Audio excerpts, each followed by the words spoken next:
No matter who you are or where you go, heading outside is always worth it. Welcome to Humans Outside, where we're using the Humans Outside 365 Challenge to build a life around spending time in nature while learning from fascinating outdoor-minded guests.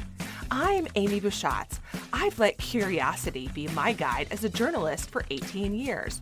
But life, including my husband's war injuries, had burnt us out. So we moved sight unseen to Alaska to see if a change of scenery and new focus on outdoors was just the shift we needed. Since September 2017, I've spent at least 20 consecutive minutes outside every single day, no matter what, to explore how nature can change my life. Ready to hear from experts and outdoor lovers who make heading into nature just a part of who they are while we work to do the same? Let's go! When we talk about heading outside daily or making spending time outside part of our daily habit, we're talking about shifting your focus on how nature fits into your daily routine and how you fit into nature. A big part of that is knowing that the outside doesn't have to be a destination and it doesn't have to be an event. It can be something you're comfortable in right wherever you live. That's why I'm spending season 5 of Humans Outside talking about nearby nature and taking advantage of what's in front of you. And today, I'm so excited to introduce you to Zenovia Stephens. You might have run across her work with the nonprofit Black Kids Adventures, which is based in Huntsville, Alabama. Her organization focuses on encouraging Black and Brown families to spend time together in nature, including organizing meetups and these really cool family camp retreats that she hosts. And all of this helps encourage families to head outside together, something they can then do close to home. So today, Zenobia is going to share her story with us while giving us some tips and tricks she gives to the kids and families she works with to help them make heading outside a regular part of their lives. Zenobia, welcome to Humans Outside. Thank you so much for having me, Amy. Oh my gosh, I am really excited for this conversation. I love what you're doing. I especially love what you're doing with the family camps because my family and I have benefited from similar camps like that designed for the military community. And there's some of my favorite memories before I ever was a person who spent time outside. We went to one of those and spent Yeah, time outside. So very cool. thank you. Yeah, it's actually probably my most favorite thing that we do through the organization. Like, I love all of the events, but something about these weekends camping with other families, they just really fuel me in the work Mm. that I'm doing, and they're just always amazing. Yeah, so cool. Okay, so before we get really rolling, we always start our conversations imagining ourselves with our guest hanging out, talking in their favorite outdoor space, like as if we were just sitting around having a conversation somewhere that's special to you. So, can you describe, if that was true, we are with you today? So as far as favorites, first I want to say that I am a person that will say that my favorite place is normally wherever I am in the Mm. moment. So I have many favorite outdoor spaces, but the one I'm going to share with you today is a place called Green Mountain Nature Preserve. And this is one of my favorites because it's the place that I really discovered just how healing nature can be. It's the magical oasis, which is literally like 10 or 15 minutes away from where I live. It's a beautiful, very easy, accessible trail that surrounds a lake. And it has like a beautiful reflection, especially during the fall. Like the colors will reflect off the water, and it's always mesmerizing. Like I'm always just kind of staring at it, like thinking, like I can't believe that this is real year after year after year. And it's a place that just brings me a lot of peace. Oh, that's so great. I love that because I think everyone can relate to a moment like that where you have this light bulb situation where you're like, wow, okay, this isn't so bad, or this is special to me, or this feels good. Hmm. Um, and that's a special thing. So thanks for sharing that with us. No Um, problem. so how did you become, this is another thing we often start with, but I love hearing people's stories. So how did you become someone who likes to go outside? So I've always enjoyed, going outside, like riding my bike, going in my backyard, digging in holes for whatever. I'm not going to necessarily say bugs, but just digging in holes. And, my mom and I, we were the ones in the family that would go outside and take care of the garden. I ran track, so I was outside literally every single day, during outdoor season and summer track. I've always enjoyed simply being outside. But when it comes to kind of this connection with nature in the way that I, operate now, it's kind of this year has taught me just how in depth the story really is and how I've Mm, really connected. It's many, many things. It's fishing trips, at home with my stepdad that I didn't realize I was even connecting because I didn't want to do these fishing trips, but I was there and I had that exposure to that, right? It's me going away to Camp Pinewood in Michigan for 2 weeks, doing all of the outdoor things similar to our camping retreat, canoeing, kayaking, running through the woods, tent camping on the other side of the campgrounds. So it's like all of these little things over the course of my life, I think built me up to be the person that I am today without me really knowing it. mm, And when I started going up to Green Mountain, I was in a place in my life where I didn't know what to do. I was confused. I had graduated college. I had left chiropractic school, and I'm like, I don't know where I'm supposed to be going in life. What's going on with me? Totally confused, totally out of sorts, and felt just some kind of way sitting at home trying to figure out life. So I would go up mm. there, and I realized that I just felt so much better and so peaceful, and I was able to, you know, clear my head and kind of think through things and also, hear from God and the direction that he wanted me to go in my life. And I think that that's when the relationship that I have now started to really begin to flourish. Yeah. Yeah, I love that because I think that, even if you're not a person of deep faith, many people can connect to this idea of a higher power, Mhm. and seeing that and feeling that through nature. I have a deep faith background, so I certainly connect with what you've just mentioned, but, I've spent a lot of time outside with people who don't, and Mhm. they feel that connection, that sort of spiritual connection out in nature too. Absolutely. And it's a guiding light, It and is. it helps you see the world more clearly. Yes, for sure. And I mean, you can literally feel Mm, you can feel like this clarity. For me at least, I yeah, literally feel it, you know? And it's just so different than when I'm down here in the city with, the cars going back and forth and the people, or even just hitting, like a greenway where you can still hear the city around you. It's just a different feeling. right.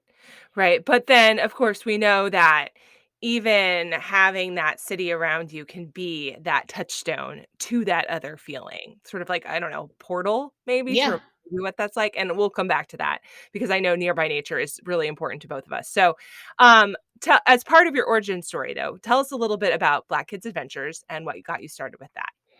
So Black Kids Adventures literally started because my family and I would go out and do, all these different things. And it just kind of occurred to us that we weren't seeing, Mm, ourselves represented when we were out. So, mhm, we're out hiking, we're out paddleboarding, and it's like, well, we're the other Black families or just Black individuals. And of course, we know that, we're doing these things all over the world, but here in our community, we weren't seeing it. And so we wanted to, bring a community for everyone to feel welcomed and maybe, decide that they would want to try out these activities with us. So we mm. thought if we could just kind of get our feet on the ground and instead of wondering, where are the other families, let's create an opportunity to bring them out and just kind of change the picture that we're seeing when we're out there. Mm, very powerful. So, with that in mind, and changing that narrative, what are some of the most common misconceptions about outdoors and spending time outside that you see from people that you work with, from these families who are now joining your community? For some of the families that are joining our community, a big thing is maybe just not realizing what all we have around us. Mm, And I was like that for a very long time too. So going back to like Green Mountain, for instance, I've always lived in the South Huntsville community, and Green Mountain is part of the South Huntsville community. But I didn't realize that it was up there for over probably 5-6 years of me living down here. I didn't know it was there. So I think that that's one of the things, just realizing how much is right here where we live in Huntsville. We have a lot of ways that we can get outdoors and recreate literally within minutes of wherever you are in town. So I think that that's the biggest thing, is just understanding that there's a lot right here. You don't have to travel far. There's something down the street, there's something up the road, or there's something on the back road that you can get out and, get involved in with your family. And Mhm. people have really appreciated just learning how much is right here through us. Is that because people misunderstand what nature can be and put it in a box, or is it be just a lack of information about what's around us? So it's the difference between I think that being in nature means I have to go visit the Grand Canyon, and I had no idea that there was this tiny little arboretum in my small town, which is true. Like I spent a lot of time outside. I still didn't know that was there. What? What Mm-hmm. is this? There's Mm-hmm. signs? It tells you what the trees are? When did this get put in here? 40 years ago, Amy. Oh, okay. And my town is like very small. Okay. Mm-hmm. So still didn't know that was there. So is this the difference between I have no awareness of what's, or not a complete awareness in my case, of what's out there, or I think that nature has to be something that it's not? So we haven't had a lot of those conversations with our community, but speaking from my family point of view Mhm. and my personal point of view or Mhm. perspective, I think it's a little bit of both. So Yeah. even, for my husband and I, the reason that we didn't know there was so much right here is because of what you're saying. We had this idea that, being outdoorsy or being into nature meant that we had to go to these really specific places or live in a really specific place. For instance, for us, that place was Colorado. Like, we had never been to Colorado. We still have not been to Colorado, but that was like the place. I was Yeah. applying to jobs. It was crazy. We wanted to live this outdoorsy life, this adventurous life. And so we were like, okay, so where do we have to go to do it? And it Yeah. was Colorado. That was the only place in the whole world. Rovia, you're talking to somebody who moved to Alaska sight unseen to spend more time in nature. That's the stick here, okay? And what Well, did what did I learn, right? Okay, so keep going. Like, you I get think it we learned then. the same thing. Yeah.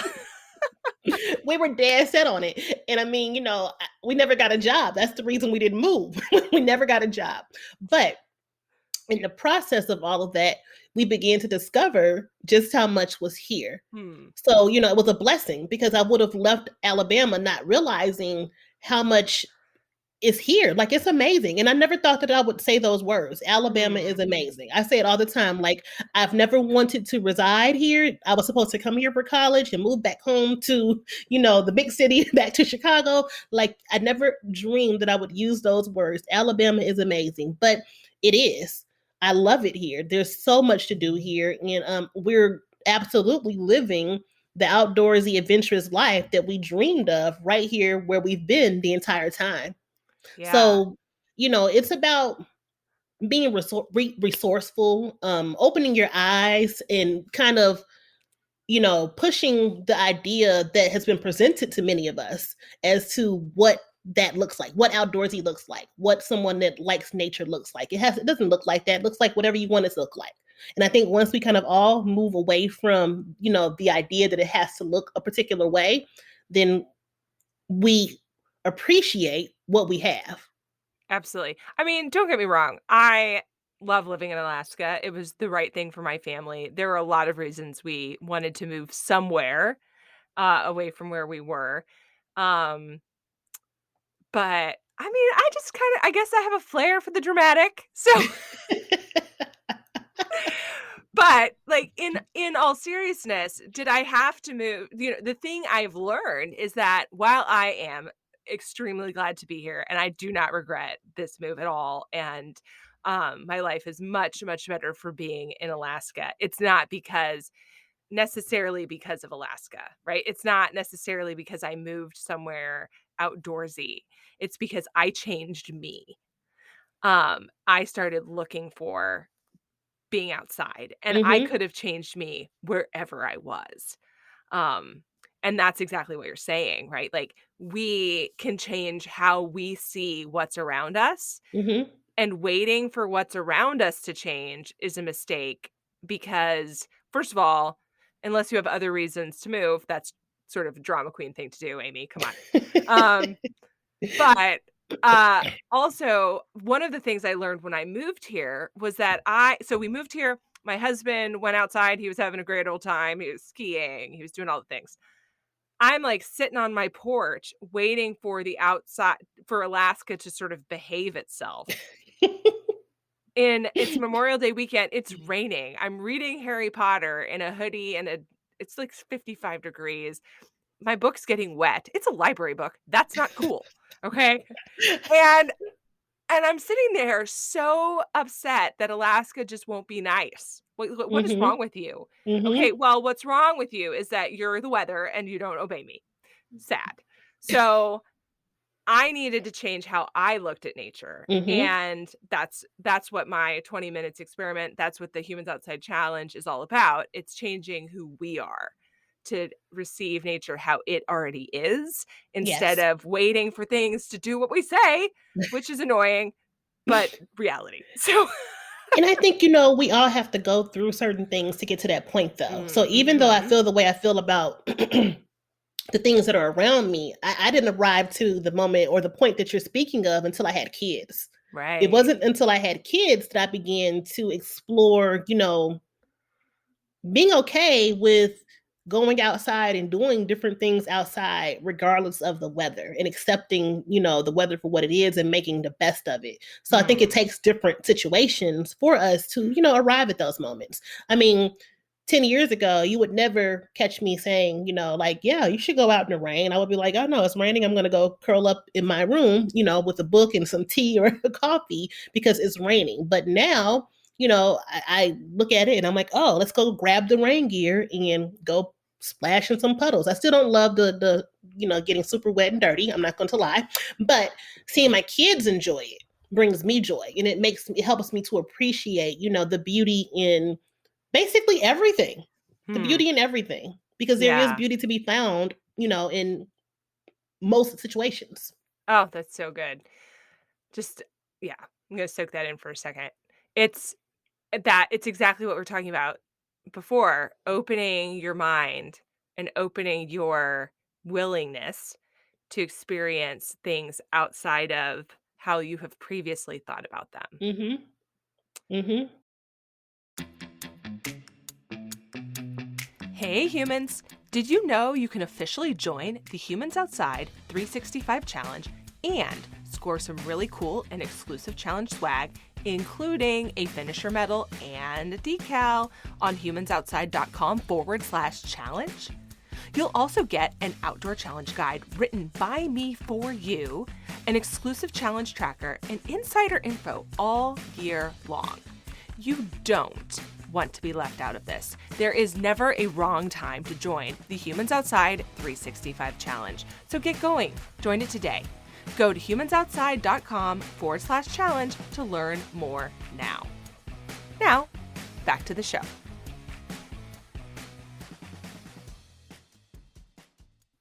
So you mentioned kids, okay. And by the way, I want to bring back something you mentioned when you were talking about how you became someone who likes to go outside, which is that you had these experiences formed by and this appreciation formed by doing something you didn't want to do. Yes. Go fishing, right? And I think and that just sparked some memories in my mind of like these forced hike marches with my family. It's like death march up a mountain. Right? I mean, we all have this experience as kids with our parents at some Mhm. point where we Mhm. are being conscripted to do something Yes. that we do not wanna do. Um, Fishing, hiking, and I can see the look on my kid's face. Okay, so your organization focuses on families, but more specifically kids. I mean, it's in the title, right? So you and I both have younger kids. Your oldest is 9, 10. Yes. 9. Okay, Mhm. and my youngest is 9. Okay. All right. So even these kids, even my kid has a preconception. I don't know where he got it on what nature is or isn't, what it's like or not like. And maybe it includes forced marches up mountains and maybe it doesn't. Okay. So, how do you start to tackle those and create a mindset for kids specifically that welcomes heading outside as a normal thing, like even the unpleasantness of the fishing or whatever it is your kid has decided that day Mhm. that he doesn't Mhm. want to do because it changes by the moment. How do you create a mindset that welcomes, I guess, that discomfort? That's a good question. Um, And I don't know that I have a great answer for for that question. For me, or for our family, Mhm. we just kind of continue to push through, even when our Yeah. kids kind of give us the pushback. Because what happens with us is when our kids say they don't want to do something or kind of put up that fight towards Mhm. doing something, we get there and we can see when, you know, it shifts and they're Yes. beginning to enjoy themselves. So my husband is really great about kind of honing in on that shift happening Mm. and bringing up to, each of our children when it occurs, like, so what is it about, this situation, or what is it about what you're doing right here in this moment that you are enjoying or that's making you happy, to Right. kind of help give them a, point of reference as to, like, well, I said I didn't want to go fishing, but I remember when, when I cast my line out for the first time and I saw the fish start,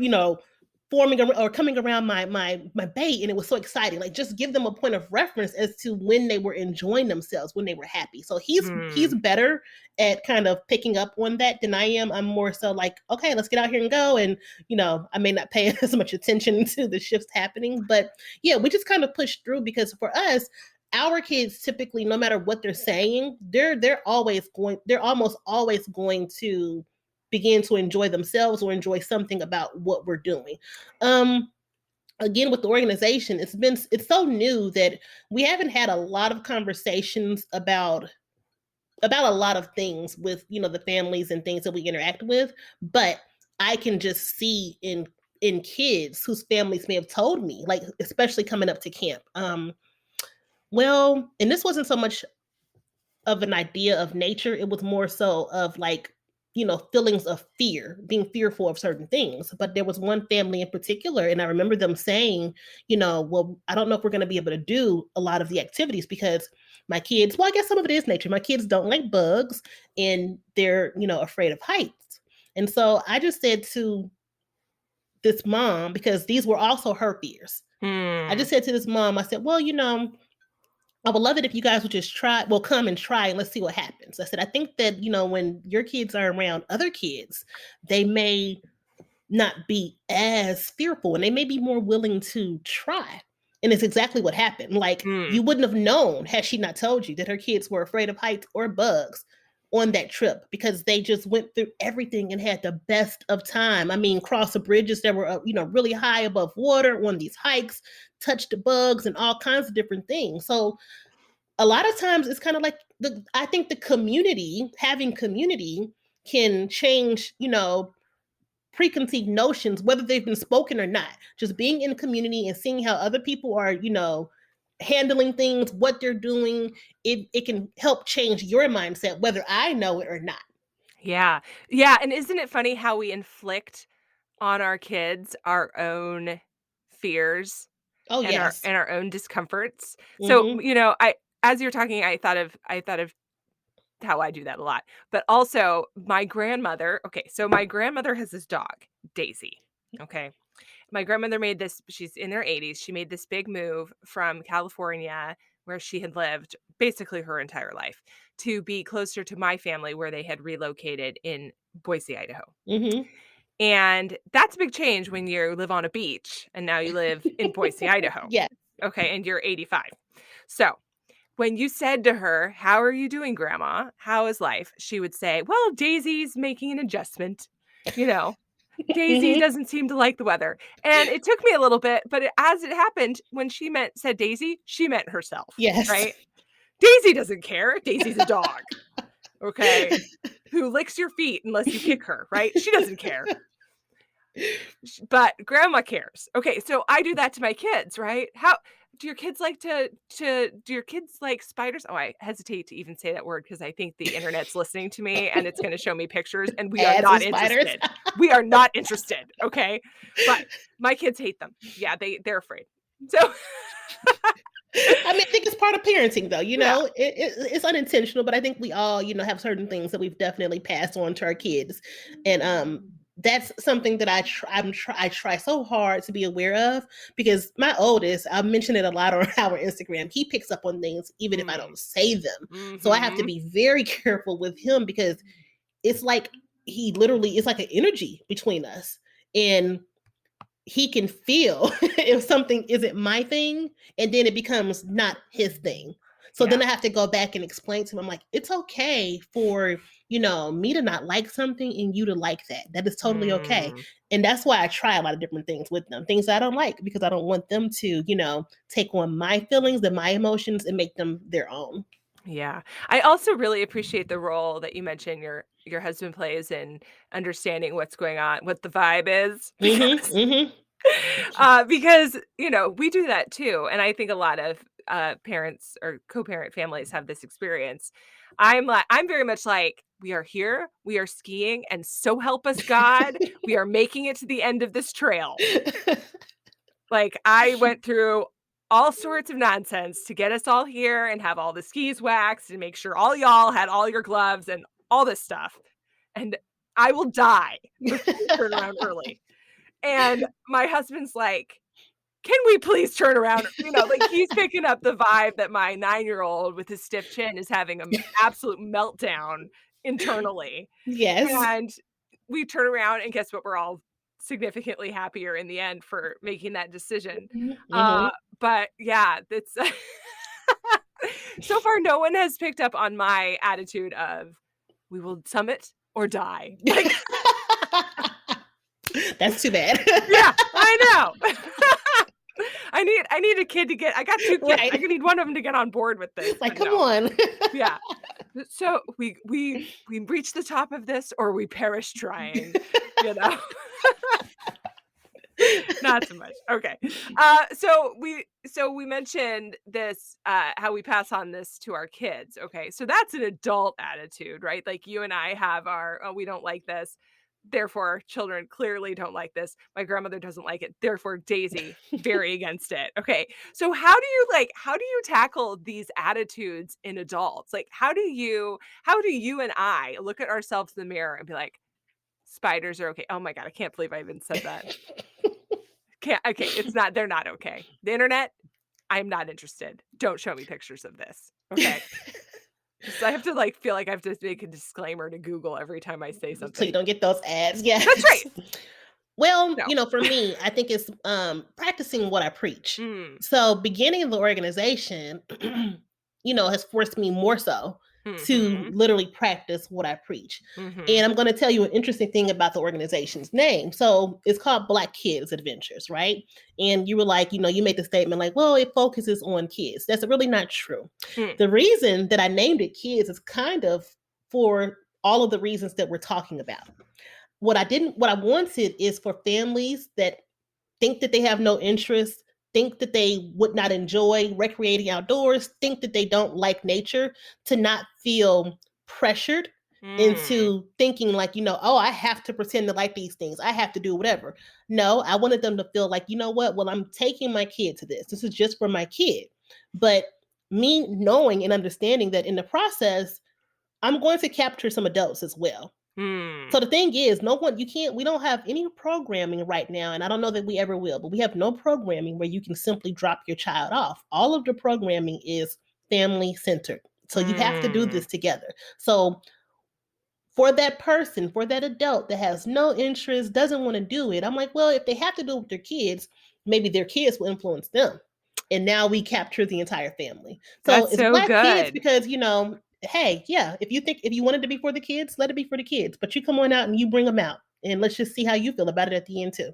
Yeah, oh my gosh. This is like saying, "Well, we're gonna take a walk so Daisy can get used to the weather." So Yes. Exactly like that. yeah, but Exactly. And, that's and it so works. true. Oh, And it yeah. works. Oh, I yeah, have because you see how your kids are loving it. You yes. see you ra it radiates. Hmm. Yes. I mean, I have many parents that have said, I don't, this isn't my thing, but seeing my kid out there loving it, it made me happy and it made me more open to Mm, doing a few more different things. It made me more open to stepping outside because I don't like to go outside, but I'm seeing how much my kids love it and how they're thriving. So it works. It yeah. works. Yeah, they say, we have that saying, "If mom's not happy, no one's happy." Mhm. And that is true. However, Try being around an unhappy 3-year-old. Oh, goodness gracious, don't say that because my 3-year-old. So right? Yes, So, like, it goes all the ways. We joke about mom, but it's true with the kids too.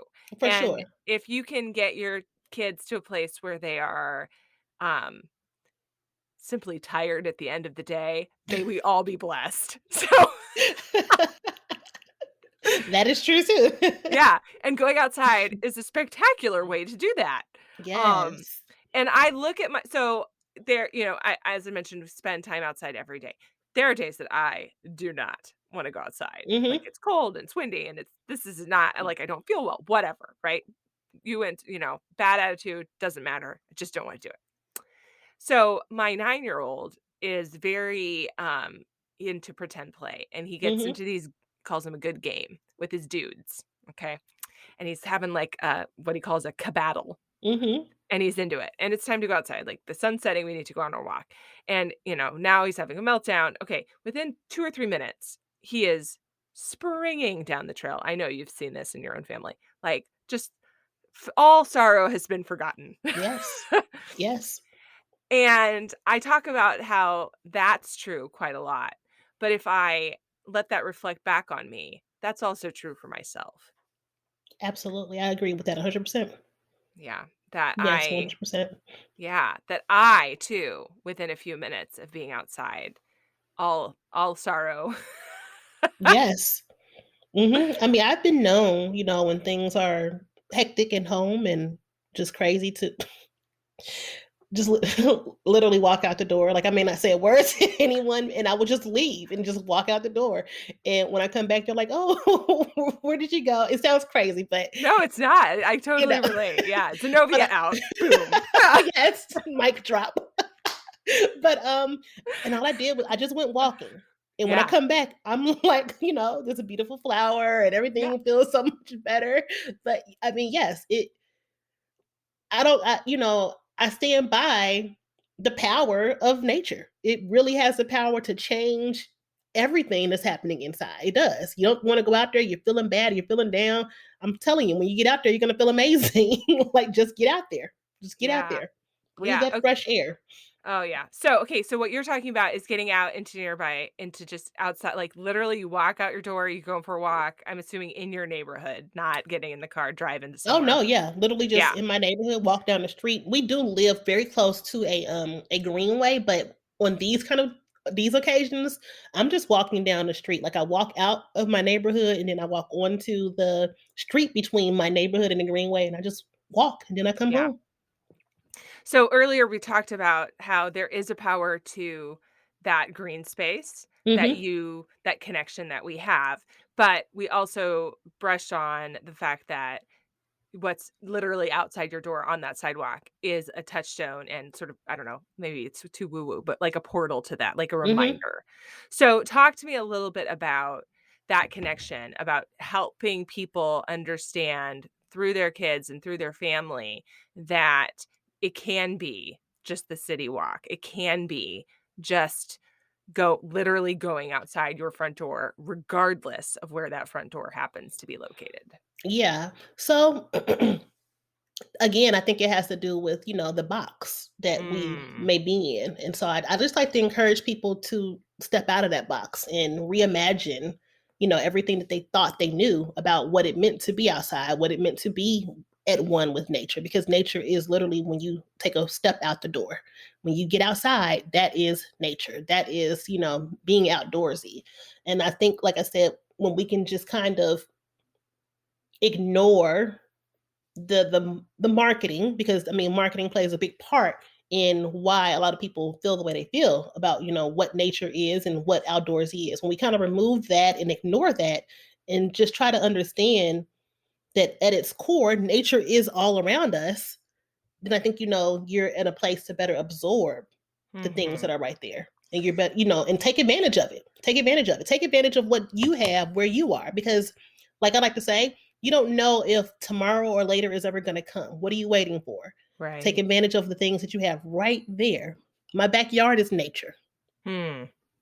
This is one of the reasons I suggest to people that and why I personally put a photo every day of my outdoor time on Mhm. Instagram, which is something I've done for many years now, for over 4 years, long before I had a podcast, long before I was really sharing this with anybody. And the reason I keep that up is to demonstrate exactly what you're talking about. I made a very dramatic decision and live in a very dramatic place. And so, but that nature that I'm showing you is literally what's outside my front door. Mhm. I posted a picture not long ago after an extremely cold run, like -10. Okay. So Oh, good. I know, I know. It's like moment of silence for Yes, my poor yes. bones. Um, so you wear enough clothing, it's much more terrible in your imagination than it is in practice, and Mhm. getting ready to go isn't that fun because you have to, like, find everything. Ugh. Okay, so I have to do this again today. It's not quite as cold, but I'm, like, have a run today that I'm supposed to do, and I'm, like, imagining how I'm gonna have to go through this again. Okay, so when it's that cold and you're breathing heavy, your breath comes back up onto your face, okay, because 'cause you're wearing, like, a turtleneck or whatever, and now you have ice face, okay, because it freezes. It's very cold outside, Oh, right? So goodness. whatever hair you have on your face, the that, breath is Mhm. forming crystals on your face. So if you are, for example, a lady who does not shave every day, now all of that hair that no one can ever see Mhm. has ice on it, and it's like this beard, and you're like, "Awesome." Okay. Or you get, like, ice crystals on your eyelashes. I mean, it can get really intense, and it's very dramatic looking, okay? Yes. So people are like, "Oh my god, you did this like, really dramatic thing," and it's easy to look at that drama and say, "This my outdoor time is not equivalent to her outdoor time," right? Like, my outdoor time is not as good because it doesn't look like ice eyelashes, which, by the way, I do not recommend to people. Like, don't go somewhere that you have to do that if you don't have to, okay? So, what I'm trying to say is that happens to be right outside my door. Mhm. This is not me posting a picture of drama for the sake of drama. This is not traveling to the Grand Canyon, doing a photo shoot. I keep ragging on the poor Grand Canyon. But for someone very dramatic, I've never actually been there, by the way, so it's like this super dramatic thing to me. Um, and posting a picture of that for the sake of being like, "Look at the ideal," you know? Your Yes. ideal is whatever you have, and we should respect that, respect that in ourselves, that we are taking the time to go out and do the thing when you might get ice face or you might not, and everyone might see your lady mustache because it has ice on it now. Um, so attractive. I can only imagine. Oh my gosh. Um, that you are respecting your own decision to go out in your own space and take that first step and take yourself out of that box that you have been taught through culture or ads or, whatever, to think that you must live in. That nature Yes. is just inside, you're going to open up the box. And, oh, look, a forest. No. So,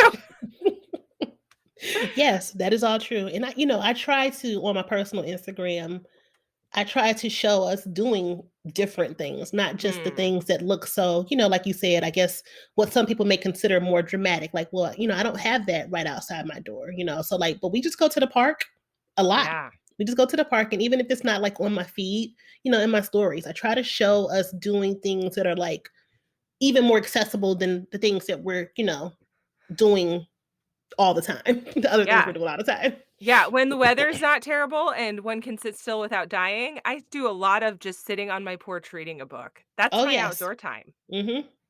like, I'm Same. just outside. My kids will play in the That's it. backyard, and Yeah. I'm like you're saying, I'm sitting on the porch, like, or I'll have my laptop on my porch Yep. working, and that is me going outside. Like Me it too. is, Yep. So you're absolutely right. Yep, 100%. I do the same exact thing. And then when you start being somebody who is opening how you view outside, when that becomes who you are, you start to see outdoor opportunities and my hidden arboretum, right? Like I never would have found that if Yes. wasn't somebody who went outside because the reason I realized that was there was because we were at a community outdoor festival. Okay. And we never would have gone to the community outdoor festival if I wasn't looking for a way to be outside. Never would have Mhm. gone. I would have said, "Wow, it is December. We should stay in our house." Yes. Right? Behold, holiday films, Netflix. I like, we Popcorn. never would have, yeah, like, when, hot toddy, whatever. Like, we never would have been there, but we were, and I found that space because of that. And that's that gift of just, like, broadening your Mm, view, yes. without judgment on yourself or the poor Grand Canyon who never did anything to any of us. So Yes. And I think that's exactly what we're trying to do through the organization, just broaden that view, here in mhm. Huntsville, and hopefully one day, spread it further than Alabama and try to reach Yeah. people across the country. Okay, so if people wanna support your organization because it is a nonprofit, how do they do that? Mhm. So we do have a PayPal set up that people can donate to, which it can be found on. So my website is kind of interesting because right now it is merged between my family brand and the website altogether, but I'm actually in the process of rebranding. So the organization will have its own standalone website, hopefully by the beginning of the year. But for Cool. now, if people go to blackadventurecrew.com and just scroll over to Black Kids Adventures, there's a whole drop down box that has all of the organization's information on there, as well as a PayPal. But you can look us up on PayPal too, which is Black Kids Adventures on PayPal. I think it's paypal.me, maybe backslash Black Kids Adventures. I'm not sure, but I will make Okay. sure that Amy has the correct That's information. okay, and we'll figure it out, and all that information will be in the show notes too, so if you're not, Okay. like, literally sitting here taking notes, not a problem. And people actually hear this after the New Year, so, Great. once that happens, what will the, website be for the So it organization? will be blackkidsadventures.org.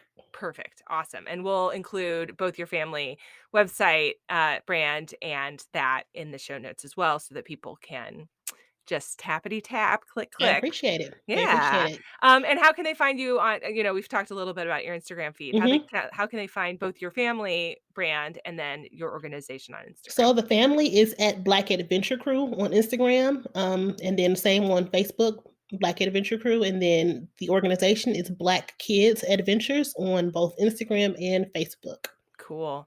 All right. So, before we wrap this all up, I like to hear, uh, sort of like a leftovers thing from people. Okay. What their most essential or favorite outdoor gear is, because I know that while we do not need all the gear to go Mhm. outside, sometimes you have a favorite or most essential thing, or both, that has made your outdoor time better or, more possible. I really Yes. like one particular very warm pair of pants, for example, life-changing. So, what's yours? So I guess for favorite, I'm going to say, and this is probably more so for my husband, but our carrier Hmm. for my 3-year old. Ah, And, yes. I say for him because he's gonna be doing the carrying, like, either you're gonna pick him up if he doesn't walk, or you're gonna have to put him on, so, Right. you know so I think that that's probably, the favorite item, just having that handy, that way when he refuses to, walk another step, we can continue moving along. Yeah. Um my most essential, I'm going to say waterproof shoes because Mm. my kids are going to find water somewhere. And we've Mhm. gone through many or ruined many pairs of shoes that were not waterproof. So Mhm. having a pair of shoes that can just stand up to, the water that they're going to most definitely splash in is very important for us. And if I can add one more Oh, in, yeah. this it's simple. It's something that most people, have, but it's my pack. And the Hmm. reason for that is because snacks. I need to be Oh, able yeah. to carry, many, many snacks to make Mm. sure that my boys are going to keep moving. Yes. Without that, you may as well kind of wrap the trip up. Okay. So, if you're anything like me, you claim that you have packed these for your kids, but also they're for you. True or false? Actually, for me, it's false. It's for my kids. Keep going. Alright, alright, alright. And I maybe my husband, maybe it's for him. alright, I enjoy a snack. It's like my grandma and Daisy. Daisy needs a snack, really. So I have to get really hungry before, because I'm normally so just kind of like in awe of what's going on around me that I don't think much about eating. So it's not a great thing, but no, it's really for my kids to keep going. And I normally call them like nature vitamins. Like if it's a piece of candy, hey, here's a nature vitamin. Let's keep going. Yeah. Like it's for them so they can keep I moving. like it. Much better use of than the word bribery. It's fine. Yes. I appreciate a, turnaround point snack, Mhm. like, Mhm. let's appreciate the beauty while also eating some Swedish fish. It's just a suggestion. So, anyway, alright, so, finally, last but not least, kinda like we started talking, picturing ourselves hanging out in your favorite space, I would love if you could describe for us a favorite outdoor moment, something that just really, like, when I think this is some moment outside that was really special to me. I have a particular thing that jumps to mind. So, something like that. And if you could describe it for us, where are you and what are you doing? So one for me is actually last December when we took our kids to the Smoky Mountain National Park for the first time. And this is a Mm, place that my husband and I, it's a favorite place of ours. It's somewhere that we normally escape to, just for ourselves. For a while, we were going every year, but I guess just kind of life and, busy schedules, it took us away. So it became a little bit infrequent, but that was like our special getaway place. But last year, we decided to finally, share that place with the boys. And so we mm, went up after we left family camp and seeing them so excited and in awe of watching, like literally watching the climate change as we drove up the mountain, like from it being, like just dry leaves and just cold at the bottom to seeing ice and snow at the top and just like in awe of the fact that 10 minutes ago it looked one way and now it looks this mm. way. That moment was just it was like heartfelt for me because they were just so excited and their eyes were so incredibly lit up. And we stopped at a couple of spots and watching them kind of like running over to the side of the mountain trying to lick the ice on the side of the mountain and get icicles and things like that. They were just so excited because they never experienced that before. And so Yeah. it made that moment in that trip just so special and so worth sharing something that we love and hold so dear to ourselves with them. It was just an amazing experience to see them. Like I said, my eyes literally were just like, because their eyes were like, well, no one can see me here, but I'm doing like this motion of like bright eyes. Their eyes were so bright. They were so super excited, Yeah. despite it being, super duper cold. And my kids are from, southeastern United States, so they're not used to the cold. But they kind of ignored all of that and were okay because it was just such a big change. And they just, it was like, wow. So it was wow for me. Yeah. It brought me Oh, so much joy. that's so beautiful. Thank you for sharing that with us. And Oh, thank you you're so welcome. much for joining us on Humans Outside today. I have really enjoyed this conversation. Thank you. Thank you for having me. I've enjoyed it as well. Thanks so much for listening to this week's episode of Humans Outside. If you've enjoyed this episode, give us a little love and leave a rating and review to make it easier for others to find the podcast too. What you say matters. It really truly does make a difference. And until next time, we'll see you out there.